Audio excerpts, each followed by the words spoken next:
Welcome to RKS Bio Academy. मैं हूं सुनील। आज जो हम पढ़ने जा रहे हैं वो हमने दो टॉपिक को उठाया है जो बहुत ही ज्यादा इंपॉर्टेंट था और बच्चों को बहुत दिक्कत आ रही थी इसमें। वो है प्लाज्मोगेमी और कारियोगेमी। आज हम जानेंगे प्लाज्मोगेमी, कारियोगेमी क्या होता है, डाइकारियोन स्टेज क्या होती है, डाइकारियोफेज क्या होता है। इन सब चीजों को आज हम देखेंगे। तो ये सारे जो स्ट्रक्चर बन रहे हैं ये सब हमें पता होना चाहिए कि फंजाई के सेक्सुअल रिप्रोडक्शन में बनते हैं। ठीक है, फंजाई के सेक्सुअल रिप्रोडक्शन में क्या होता है, गैमेट का फॉर्मेशन होता है। गैमेट जो होते हैं वो मोटाइल नॉन मोटाइल दोनों ही हो सकते हैं। तो क्या होता है, दो गैमेट आपस में जब कांटेक्ट में आते हैं तो इनके जो प्रोटोप्लाज्म है यानी कि उनके प्रोटोप्लाज्म का क्या हो जाता है, फ्यूजन हो जाता है। तो हम प्लाज्मोगेमी, फ्यूजन ऑफ प्रोटोप्लाज्म को ही हम प्लाज्मोगेमी कहते हैं। इसमें कोई घबराने वाली बात नहीं है, जल्दी से हमें समझ में भी नहीं आता है और एनसीईआरटी में भी डायरेक्ट तो बताया नहीं हुआ है। तो प्लाज्मोगेमी हम किसको कहते हैं, फ्यूजन ऑफ प्रोटोप्लाज्म को ही हम प्लाज्मोगेमी कहते हैं। अब देखते हैं डाइकारियोन स्टेज क्या होती है। तो हमें पता होना चाहिए कारियोन मतलब क्या होता है। कारियो मतलब होता है न्यूक्लियस। ठीक है, कारियो मतलब होता है न्यूक्लियस और डाई मतलब क्या हो गया, दो।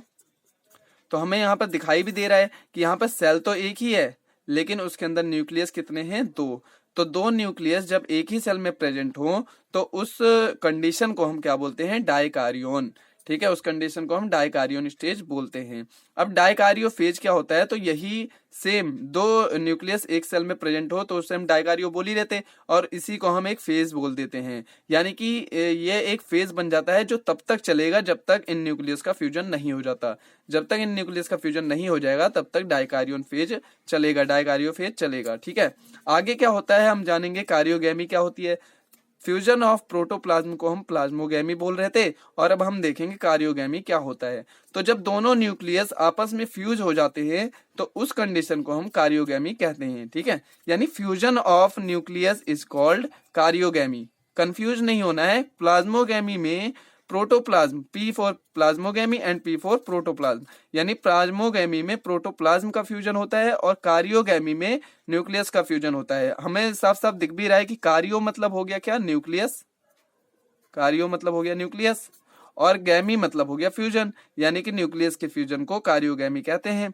ठीक है, उसके बाद क्या होगा, जब न्यूक्लियस का फ्यूजन हो गया तो उससे क्या बनेगा, हमारा जाइगोट की फॉर्मेशन होगी और यहाँ पे जाइगोट की फॉर्मेशन हो गई। जाइगोट कैसा होता है, सारे जाइगोट डिप्लॉइड होते हैं तो ये भी डिप्लॉइड होगा।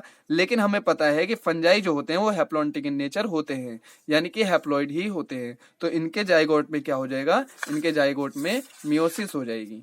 ठीक है, इनके जाइगोट में क्या हो जाएगी, मियोसिस। और एक चीज इसमें हमने, और बच्चे ज्यादा परेशान रहते हैं, क्वेश्चन भी ये बहुत इंपॉर्टेंट भी है कि जो फंजाई की सेल वॉल है वो किसकी बनी होती है। तो फंजाई की सेल वॉल काइटिन की बनी होती है, काइटिन, काइटिन। ठीक है, काइटिन की बनी होती है। उसके बाद क्वेश्चन आता है कि काइटिन के कंपोनेंट्स क्या होते हैं, काइटिन किसकी बनी होती है। तो काइटिन के कंपोनेंट्स में एन एसिटाइल ग्लूकोजामाइन आता है। एन एसिटाइल ग्लूकोजामाइन काइटिन के कंपोनेंट होते हैं। ठीक है, इसके बाद बच्चों को एक दो चीजों में और दिक्कत आती है सबसे ज्यादा, जो उन्हें समझ में नहीं आता कि हाइफे क्या होता है, माइसीलियम क्या होता है, कैसे हम एसेप्टेट माइसीलियम बोलते हैं, किसको हम सेप्टेट माइसीलियम बोलते हैं। ये सारी दिक्कतें बहुत ज्यादा आती है बच्चों को, जल्दी समझ में भी नहीं आता है वो। तो उसको भी आज हम समझ लेते हैं फटाफट से कि हाइफे क्या होता है, माइसीलियम क्या होता है, सेप्टेट माइसीलियम किसे बोलते हैं, एसेप्टेट माइसीलियम किसे बोलते हैं, इसको हम अभी के अभी देख लेते हैं। फ्रेंड्स ये बहुत इजी है, बस आप इस डायग्राम को देखते रहिएगा, आपको अच्छे से एक एक पॉइंट क्लियर हो जाएगा कि हाइफे क्या है, माइसीलियम क्या है और एसेप्टेट सेप्टेट माइसीलियम क्या होता है। सबसे पहले हाइफे क्या है, तो जो अगर कोई भी फंजाई मोटाइल है तो उसके पास एक थ्रेड लाइक स्ट्रक्चर प्रेजेंट रहता है और उस थ्रेड लाइक स्ट्रक्चर को ही हम हाइफे कहते हैं। अब समझ में आ गया हाइफे क्या है। हाइफे फंजाई में प्रेजेंट रहता है जो मोटाइल होते हैं उनके अंदर। उसके बाद हम देखेंगे माइसीलियम क्या है, तो बहुत सारे हाइफे मिलकर एक नेटवर्क बना देते हैं। इस तो हम नेटवर्क ऑफ हाइफे को माइसीलियम कहते हैं। ठीक है, यानी कि बहुत सारे हाइफे मिलकर एक नेटवर्क बना देते हैं, तो यानी कि नेटवर्क ऑफ हाइफे को माइसीलियम कहा जाता है। उसके बाद सीनोसाइटिक हाइफे क्या है, तो अगर हम किसी हाइफे को माइक्रोस्कोप में देखते हैं और उस हाइफे में हाइफे के साइटोप्लाज्म में बहुत सारे न्यूक्लियस अगर हमें दिखाई देते हैं तो उसे हम सीनोसाइटिक या कोइनोसाइटिक हाइफे कहते हैं।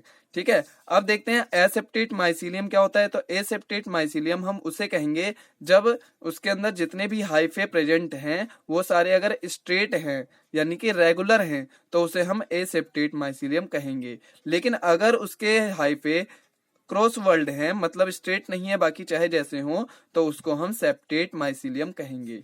ठीक है, एक पॉइंट यहाँ पे और समझ लेते हैं, आपको कंफ्यूजन होती होगी, हमने प्रोटिस्टा में भी पढ़ा था कि फ्रूटिंग बॉडीज। तो ये फ्रूटिंग बॉडीज क्या होता है?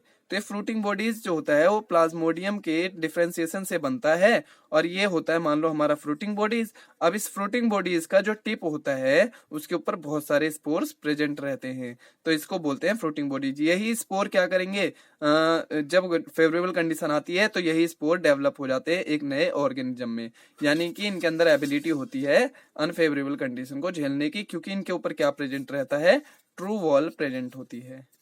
ठीक है, ट्रू वॉल इनके ऊपर प्रेजेंट रहती है। इसके बाद बस ये तो हमने स्पोर का बता रखा था। आप जो वीडियो फंगस की दी हुई है उसमें जाके आप फंगस की लेक्चर को पूरा देख सकते हैं। ठीक है, यहाँ पर दो मेन पॉइंट्स थे, इन्हीं को मैंने समझाने के लिए वीडियो बनाया था।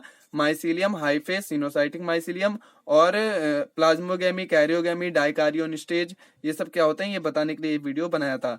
आपको अगर ये सब कुछ समझ में आ गया है, ये वीडियो अगर आपके लिए हेल्पफुल है तो प्लीज इसको लाइक कीजिए और सब्सक्राइब कीजिए हमारे चैनल को, ताकि आपको और भी लेटेस्ट वीडियोस मिलती रहें। और अगर आप किसको किसी भी चीज में दिक्कत है तो हमारे डिस्क्रिप्शन में मेरा नंबर दिया हुआ है, आप वहां से मुझे कांटेक्ट भी कर सकते हैं, कोई सी भी स्टडी के रिलेटेड में कोई भी क्वायरी कर सकते हैं।